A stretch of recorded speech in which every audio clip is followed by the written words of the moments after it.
friends, welcome to my channel. I am going to read an editorial. The new action plan on AMR needs a shot in the arm by Dr. Abdul Ghaffur. India's new national action plan on antimicrobial resistance, that is Nap-Amr 2.0 2025 to 2029, has been released at a time when antimicrobial resistance, that is AMR, is affecting human health, veterinary practices, aquaculture, agriculture, waste systems, and the entire food chain. Antibiotic residues, resistant organisms, and environmental discharge connect these sectors in powerful ways. AMR does not remain confined to hospitals. It moves through soil, water, livestock, markets, and food systems, making it a true One Health challenge. Therefore, any national plan must be matched by real and coordinated action across all levels of governance. The evolution from the first national action plan on AMR launched in 2017 was a significant step forward. It brought AMR into national consciousness, encouraged multi-sectoral participation, improved laboratory networks, expanded national surveillance, and supported stewardship. It also placed AMR firmly within a One Health framework, recognizing the links between human health and animal health and the environment. Despite this progress, implementation during the first plan period remained limited at the state level. Only a small group of states, Kerala, Madhya Pradesh, Delhi, Andhra Pradesh, Gujarat, Sikkim, and Punjab, developed formal state action plans, and only a few moved meaningfully into execution. The majority continued to rely on fragmented activities within individual sectors. Statewide, multi-sectoral One Health structures did not take shape in most parts of the country. This slow uptake was not due to a shortage of national effort, but because the major determinants of AMR fall under state jurisdiction. Health administration, hospital functioning, pharmacy regulation, veterinary oversight, agricultural antibiotic practices, food chain monitoring, and waste governance are controlled by state departments. National guidance alone cannot create uniform implementation when the operational levers sit elsewhere. India's broader public health experience shows that real progress happens only when the center and states work within a structured, mutually accountable system. The National Tuberculosis Elimination Program is a clear example.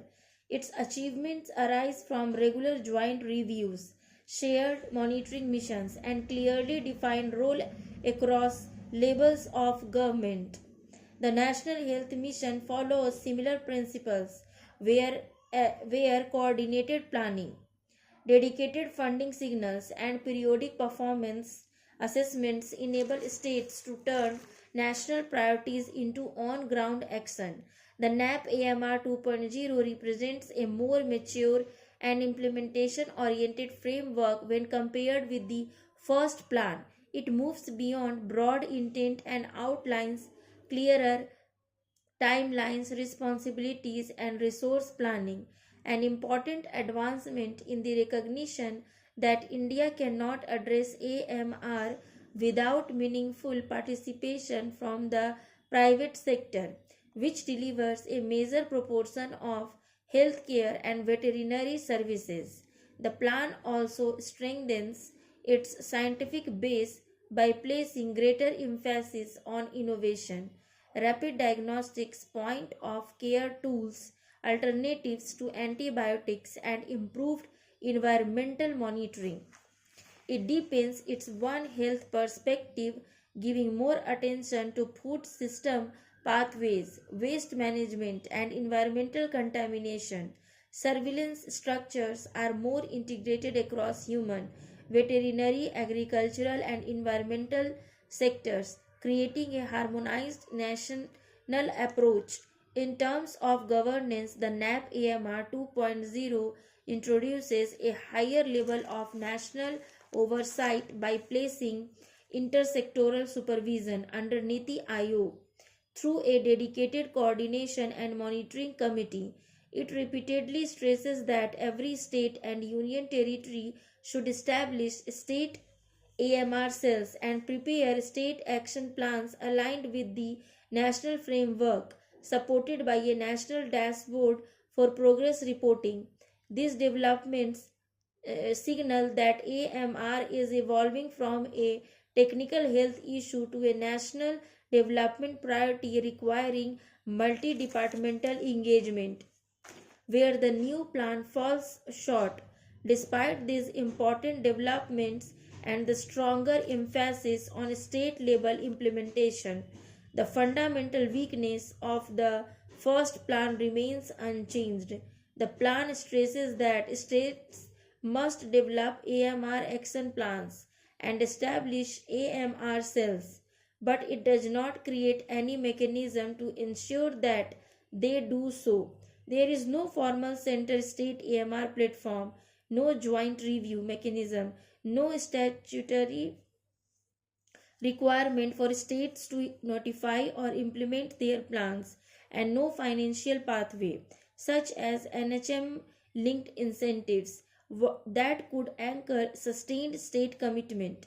In a federal system where the key determinants of AMR, health services, veterinary oversight, agricultural antibiotic use, food chain safety, and waste regulation lie almost entirely within state jurisdiction. This is the pivotal gap.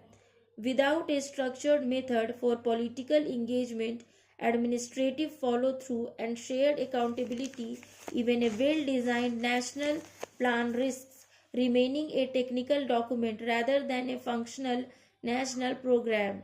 The AMR policy cannot succeed through guidance alone unless India builds a mechanism that brings the center and the states into a common implementation framework. The NAP-AMR 2.0 will struggle to convert national intent into measurable national outcomes. The need for a coordinated mechanism to make the NAP-AMR 2.0 effective, India needs a clear architecture that brings political leadership, senior administrators, and sectoral departments from all states into a unified system. A national state AMR council chaired by the Union Health Minister and guided by Niti Aayog could provide the platform for regular review, joint decision making, and coordinated problem solving across human health, veterinary sectors, agriculture, aquaculture, food systems, and environmental regulation.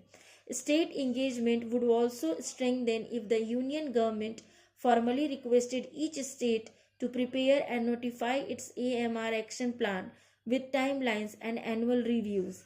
Experience from the National Health Mission and tuberculosis programs shows that high level communication, especially through chief secretaries, can significantly shift administrative attention. Financial mechanisms should follow. Even modest conditional grants under the NHM can drive improvements in surveillance, stewardship, infection control, and laboratory strengthening. When funding signals priority, states respond with administrative energy and policy focus. The NAP-AMR 2.0 provides the scientific and strategic foundation India needs, but its success and state systems work together. AMR is driven health by real world practices along the entire One Health continuum, from hospitals and farms to markets, food chains, and wastewater systems. Without strong state participation, national plans cannot have national impact. India has an opportunity now to build a coordinated and accountable center state model for AMR control. If such a system is established, the country can achieve measurable progress and set an international example.